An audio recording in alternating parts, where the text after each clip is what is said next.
I always thought camping was supposed to be peaceful. Fresh air, the crackle of fire, the smell of pine and damp earth. But that trip destroyed the way I looked at the woods forever. It was me, my girlfriend at the time, and two of our friends. We weren't seasoned campers, but we thought we knew enough. Tent, sleeping bags, a cooler full of snacks and beer. What more could we need, right? We drove deep into the state forest.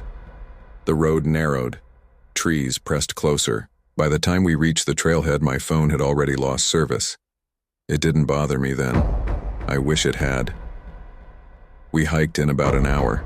The sun was starting to dip, spilling orange light through the trees. Birds sang high above. The forest felt alive, but safe. I can still remember that false sense of comfort. We found a clearing near a creek, set up camp, lit the fire.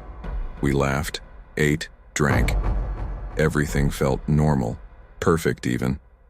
But the forest doesn't sleep, and it doesn't forget who steps inside it.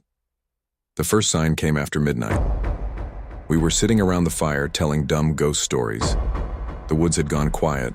No crickets, no owls, nothing. It hit all of us at once. That silence. The kind that presses against your ears until you realize you're holding your breath. "Did you hear that?" my girlfriend whispered. We froze. At first I thought she was just spooking us. But then, the crunch of leaves. Slow, heavy, like someone walking just beyond the circle of firelight. I grabbed a flashlight, pointed it toward the trees. Nothing. Just blackness between trunks. We laughed it off, said it was probably a deer.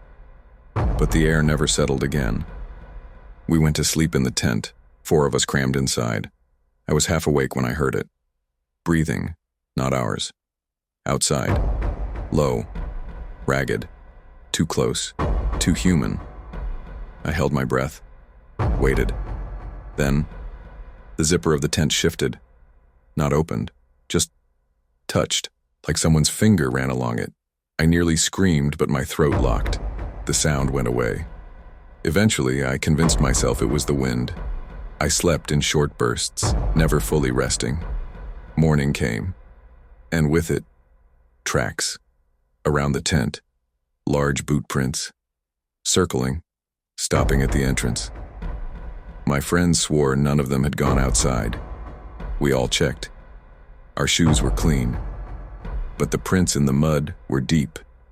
Someone had been there, watching. We should have left, but we didn't. We told ourselves it was just some hiker, maybe a hunter, maybe even a ranger checking the area. We stayed. God help me, we stayed. That night it got worse. The fire sputtered low. The woods felt colder. We huddled close, not talking as much.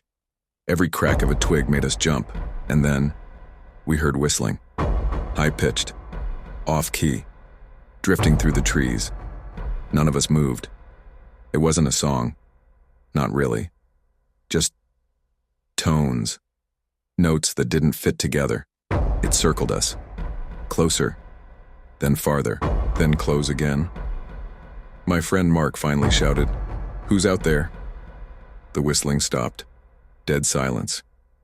We sat frozen until the fire burned to embers. Nobody slept. The final night. I'll never forget. We decided to pack up early in the morning. Couldn't risk hiking out in the dark. So we stayed one more night, the longest night of my life. Around 2 a.m., the noises started again. Not footsteps this time, not whistling, something else. Voices, mimicking. I swear on my life, I heard my girlfriend's voice calling my name, but she was right next to me, trembling in her sleeping bag. The voice came from the trees.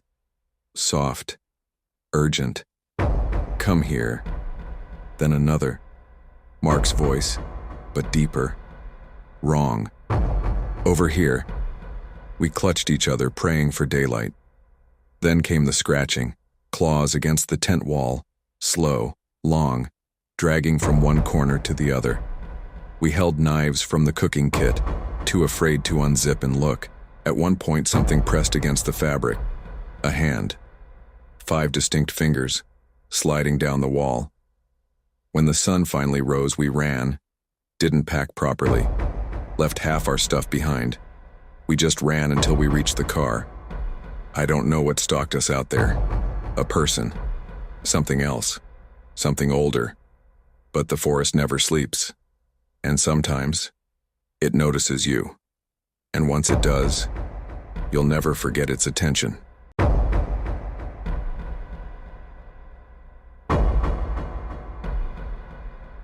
I thought renting a cabin in the woods would be fun. A small getaway. No phones, no distractions, just nature and silence. I was wrong. It started with me and my 2 best friends. We found a cabin online, remote. No neighbors for miles. Pictures made it look cozy, rustic, perfect. We arrived late afternoon. The drive was long, twisting dirt roads, tall pines looming. The sky was gray, thick with clouds. A storm was coming. The cabin looked like the photos. Wooden, chimney, small porch. We unloaded our bags. I noticed the forest. Quiet. Too quiet. No birds, no rustle of small animals. Just wind through the trees.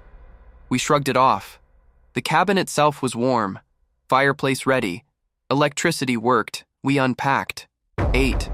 A strange feeling, though. Like someone was watching. Night fell fast. The storm hit. Rain pounding the roof. Wind rattling the windows. We drank beer, laughed, tried to ignore the weather. Then we heard it. A knock.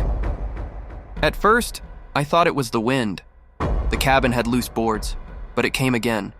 3 sharp knocks at the door. We froze, staring at each other. Probably a branch, Mark said. Or an animal, Lisa added. I wanted to believe that. But deep down, I knew it wasn't. The knocks became rhythmic, patterned, almost intentional. I grabbed a flashlight, shined it at the porch. Nothing. The rain kept hitting the roof. But now, there was a sound beneath it. Soft, scratching. It circled the cabin.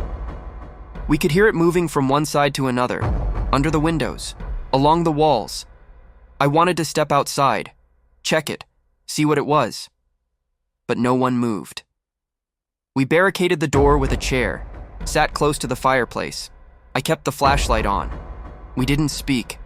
Every crack of timber made our hearts jump. Hours passed, or maybe minutes. Time seemed wrong. Then, a whisper. Not outside. Inside. A soft, rasping voice, calling my name. I turned.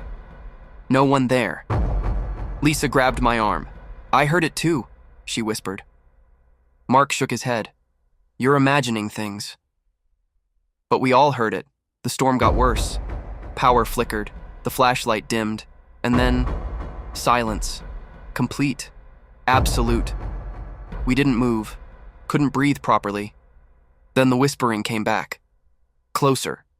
Right by my ear. Get out. I froze. I couldn't move. My friends didn't either. We clutched each other. Suddenly the windows tapped. Not heavy. Not a branch. Like someone pressing a finger against the glass. Again and again, I tried to rationalize. Maybe a prank, maybe a neighbor, maybe a raccoon. But deep down, I knew. It was human. Or not human. We decided to check the porch. I opened the door. Nothing. Wet footprints in the mud, leading around the cabin, ending at the back door. We didn't see anyone, no lights, no figure, but the footprints, human, large, bare, and wet. We spent the night in the bedroom, 3 of us in one bed. Every shadow in the cabin felt alive. The wind howled. The rain slapped the walls. But that wasn't it. Something moved in the corner. Something long and thin, slithering along the wall. We pulled the blankets over our heads. Hours passed. Or maybe it was a few minutes. Everything seemed distorted. Morning came. We were alive. But the footprints hadn't left, leading nowhere. ending at the cabin door. We packed immediately, not carefully, not quietly, just left. Driving back, the forest looked normal, bright, peaceful. But I couldn't shake it. Sometimes at night I hear scratching or whispering. I tell myself it's the wind or a branch, but I know better. Whatever was in that cabin is still there, waiting. And if we return, it will remember us.